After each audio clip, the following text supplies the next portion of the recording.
오늘은 조금 재미있는 이야기를 들려주려 한다. 주제는 다소 딱딱해 보이지만 알고 보면 형법 속에서 가장 인간적인 향기를 풍기는 원칙. 바로 유추금지의 원칙이란 녀석이다. 옛날 어느 마을에 법관이 살았단다.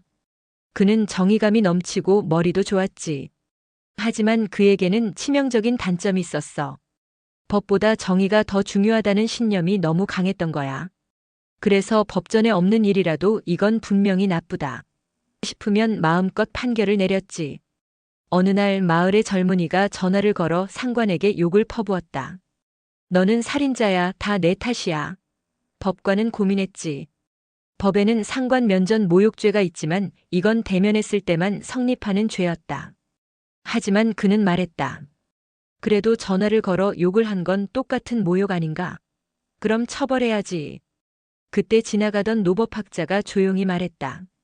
그대의 마음은 정의롭지만 그대의 정의는 위험하오.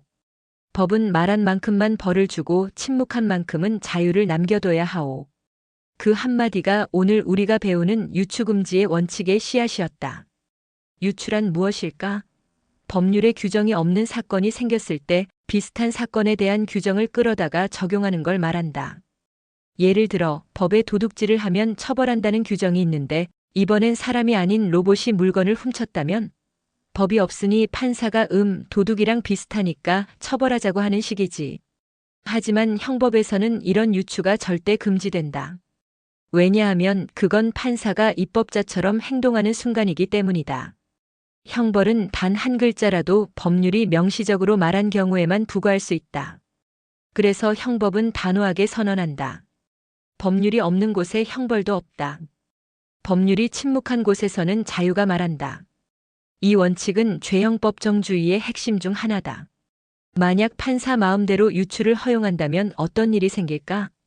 판사는 이건 규정엔 없지만 비슷하니까 벌하자 하고 검사는 새로운 범죄를 만들면 더 정의로워질지도 모르겠네요 하며 결국 국회가 아닌 법원이 새로운 법을 만들어버리게 된다. 그렇게 되면 법치주의는 붕괴한다. 법이 국민을 지배하는 것이 아니라 사람이 사람을 지배하는 사회가 되는 것이다. 예를 하나 더 들어보자. 어느 날 한 남자가 인터넷 화상 채팅을 하며 상대 여성에게 옷을 벗게 한 뒤 그 장면을 녹화했다. 검찰은 성폭력 처벌법의 카메라 등을 이용한 촬영죄에 해당한다고 주장했지. 하지만 대법원은 이렇게 판결했다. 그건 피해자의 신체 이미지를 찍은 것이지 신체 그 자체를 찍은 게 아니다. 따라서 해당 조항의 신체 촬영에 해당하지 않는다. 사람들은 물었지. 그게 뭐가 달라요? 결과적으로 피해자는 고통받았잖아요. 하지만 법은 이렇게 대답한다. 맞다. 그러나 법이 말하지 않은 방식으로 처벌하는 건 그 피해자를 보호하는 방법이 아니라 모두의 자유를 해치는 일이다. 이것이 바로 유추금지의 원칙이 작동하는 순간이다. 판사가 비슷하니까라는 이유로 새로운 범죄를 만들 수 없다는 뜻이지. 물론 모든 유추가 금지되는 건 아니다. 형법은 피고인에게 불리한 유추만 금지한다. 즉, 새로운 죄를 만드는 유추는 안 되지만 피고인에게 유리한 유추는 허용된다. 이를테면 피고인을 구제하거나 무죄로 판단하는 쪽의 해석은 얼마든지 가능하다. 하지만 여기에도 한계가 있다. 예를 들어 정당방위나 긴급피난 같은 위법성 조각 사유를 이 경우도 비슷하니까 적용하자고 넓히는 것은 허용되지 않는다. 이들은 예외 규정이기 때문이다. 법학에서는 예외는 좁게 해석해야 한다는 말이 있다. 예외는 확대되지 않는다.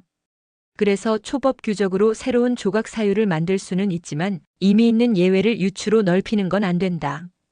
예를 들어보자. 어떤 사람이 이미 침입이 끝난 집에 들어가 도둑과 싸웠다면 그건 과거의 침해에 대한 반응이므로 정당방위가 아니다. 미래에 또 올지도 몰라서 방어했다는 것도 안 된다.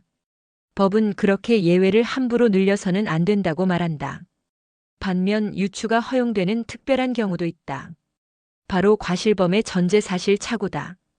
예를 들어 사람을 다치게 할 의도는 없었지만 위험을 예견하지 못해 사고가 난 경우 법은 그건 고의가 아니지만 과실로는 처벌할 수 있다고 본다. 이건 고의범 규정을 과실범으로 유추 적용한 예이지만 피고인에게 불리하지 않고 법의 형평에 부합함으로 허용되는 것이다. 유추금지는 단순히 법 조항 하나를 지키자는 얘기가 아니다. 이 원칙은 법치주의의 가장 섬세한 장치다. 명확성의 원칙이 법은 분명히 말해야 한다라면 유추금지의 원칙은 법이 침묵할 때는 침묵을 존중하라는 말이다. 법의 침묵을 해석으로 채우는 순간 그건 더 이상 법이 아니라 사람의 의지가 된다. 그러므로 유추금지의 원칙은 법관에게는 자제의 미덕을, 국민에게는 자유의 안전장치를 의미한다. 판사는 법이 말한 만큼만 말해야 하고 법이 침묵한 부분은 오직 입법자가, 즉 국민의 대표가 채워야 한다. 형법은 냉정한 듯 보이지만 그 속에는 인간의 존엄을 지키려는 따뜻한 의지가 흐른다. 유추금지는 바로 그 의지의 또 다른 이름이다. 법이 침묵할 때조차 자유를 향한 신뢰를 지키는 용기, 그것이 법학도가 품어야 할 품격이자 진짜 정의가 시작되는 지점이다. 기억하렴. 법의 빈칸은 판사가 아니라 국회가 채운다. 그 문장이 너의 공부의 나침반이 되길 바란다. 그리고 언젠가 내가 법정에 서게 된다면 유추의 유혹 앞에서도 법은 여기까지다라고 말할 수 있는 진정한 법치주의자의 얼굴을 하길 바란다. 늘 법의 한계를 존중하며 자유를 지키는 너의 스승이